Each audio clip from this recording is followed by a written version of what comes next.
इन्हीं से पूछ।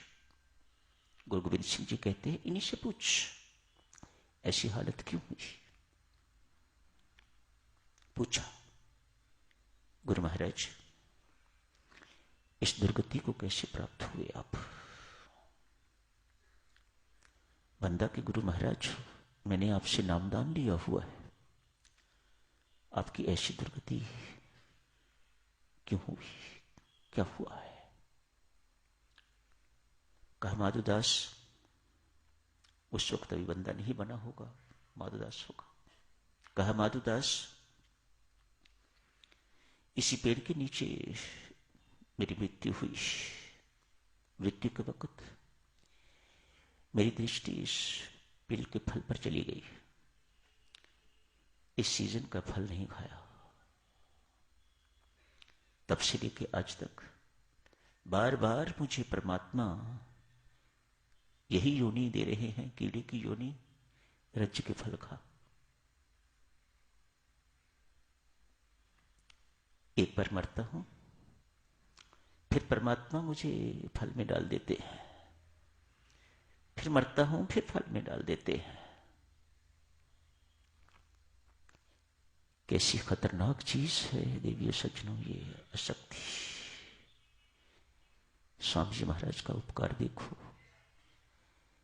जो आप सबसे हम सबसे हाथ जोड़ के विनती करते हैं, छोड़ो छोड़ो इन मामूली मामूली छोटी छोटी बातों को, तुच्छ बातों को। देखो क्या हशर हुआ है इस गुरु का, जिसकी आसक्ति परमात्मा से टूट गई तो उस फल के प्रति आसक्त हुआ तो परमात्मा ने अनेक योनियां इसी काम में व्यतीत कर दी। ले जितना मर्जी फल खा। माधुदास, इन गुरु महाराज से कहो मेरी सदगति करवाएं। मेरा प्रारब्ध कुछ ऐसा ही लिखा होगा कि दुर्गति होगी, और उसके बाद ये सदगुरु महाराज द्वारा तेरा कल्याण होगा।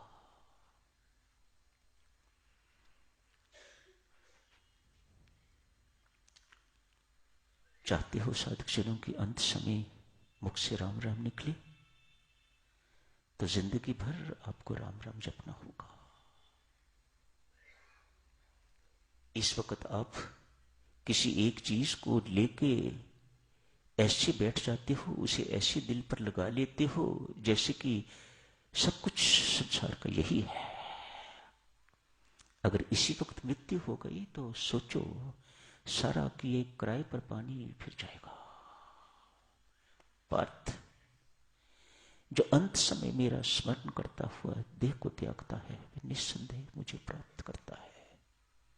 मानो अंत समय का सोच, अंत समय की सोच, अंत समय का जो दृश्य आपके सामने होता है, उसी दृश्य को आप प्राप्त होते हैं।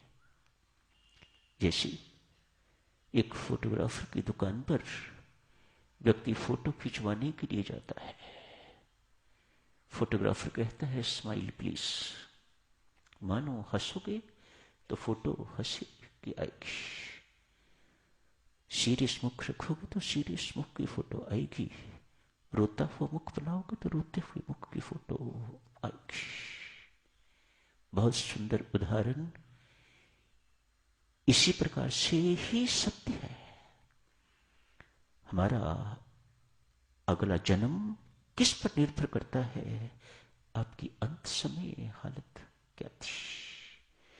अंत समय तभी मुख से राम राम जपा जाएगा यदि जिंदगी भर छोटी छोटी बातों में आप उलझे नहीं, छोटी छोटी बातों को महत्व नहीं दिया, झूठ नहीं बोला, बेईमानी नहीं करी, हेराफेरी नहीं करी, अन्याय इत्यादि नहीं किया, बहुत पवित्र जीवन, सदाचारी जीवन व्यतीत किया है, तो साधक जनों तब परमात्मा कृपा करेगा तो अंत समय मुख से राम निकलेगा तो आपकी सदगति होगी, आप राम को प्राप्त होगे।